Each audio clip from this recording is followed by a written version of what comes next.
Chapter 14. The professor watched as Grace held her hand against the side of her head and seemed to listen into the distance. She kept shaking her head as if she didn't understand, but was close to catching whatever she was listening to. The professor knew exactly what she was hearing. It was his rogue talking with the Queen, probably challenging her. He knew the aliens communicated in some fashion, but he hadn't spent much time working on it. Now the secret had been handed to him, and that alone would make him famous. "The signal's still going?" he asked without turning around. His feet were up on a computer console, and his chair was tipped back, his hands behind his head. He felt as if the world were his for the taking. After so many failures, success had such a sweet taste. "Yes, sir," Grace said, turning to him without taking her hand away from her ear. The signals seemed to be gaining in intensity and frequency. The professor jumped to his feet and strode up to the window. With a few quick keystrokes, he brought up the lights in the rogue's chamber to their highest intensity. The room was a total disaster. The dismembered arms and legs, the torn and bitten bodies of the other 10 male aliens littered the room. Alien blood had been sprayed everywhere, and now it ate into the walls and doors, leaving brown smoking stains. The rogue's huge tail was thrashing back and forth, scattering body parts like so many leaves on a windy day. The crashes of the impacts sometimes shook the outer lab. The professor turned back to Grace. "He's very agitated. Far more than I have ever seen him or any other male." "It's stopped," Grace said suddenly. It was very intense at the end on both sides, almost like two humans screaming at each other. The professor turned back to the window as the rogue moved suddenly. Now it seemed to have a very clear purpose. It toured the room once, quickly, crushing dead aliens' bodies and limbs under its feet. Then it stopped in front of the window, studying the window and the room beyond for a moment. Then, with a quick and very calculated move, it twisted around hard, smashing its tail against the window. A spiderweb of cracks spread out from the point of impact.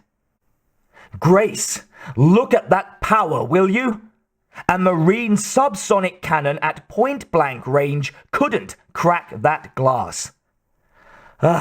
Amazing." He turned to face her. "I think what you were hearing must have been a challenge from the Queen." She looked at him with a blank look, and he realized he wasn't going to be able to share his joy with her. She just wouldn't understand how important this was. She never could understand because she didn't have feelings. With a wave of his hand, he turned to watch his greatest creation in its finest moment. He stood a few meters in front of the glass, applauding, cheering, as the rogue's tail again hit the window, sending a few splinters scattering around the lab. The glass was now a mass of webbed cracks. The rogue tipped its head slightly, looking at it, then charged straight forward at the professor, its head lowered like a bull. Grace was android quick. She caught the professor in a full dive, and they both tumbled out of the way as the huge alien crashed through what had been an unbreakable shield a few moments before. The professor could feel Grace's hard, artificial body twist to protect him as he fell, but he still banged his elbow and knee hard on the tile, sending waves of pain through him. With nothing more than a quick look at the professor and Grace as they scrambled to their feet behind a computer monitor, the rogue turned and headed for the alien sector. Pausing only for a second, it ripped a hole in the block and stone wall between the lab and the corridor like it was so much tissue. It stepped through the dust and rock, smashing blocks to sand under its weight. It stopped, slightly bent over under the lower ceiling of the corridor, then turned to the right and disappeared. The professor knew it was going for the Queen. Grace scrambled for the communications panel and hit 2 quick keys. Red alert! We have a biohazard breach in... No! The professor yelled. Cancel that order now! But, Professor...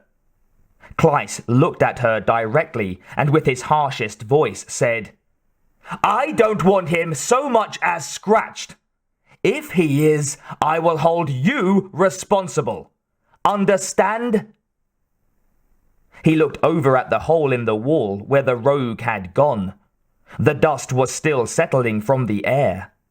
His creation was so amazing, so wonderful, no one could harm it. No one would dare. He turned back to squarely face Grace.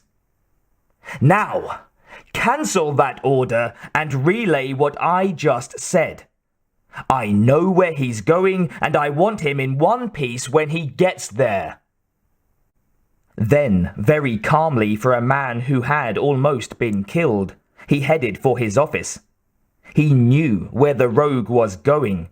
He'd be there in person to watch the victory and to cheer for his baby.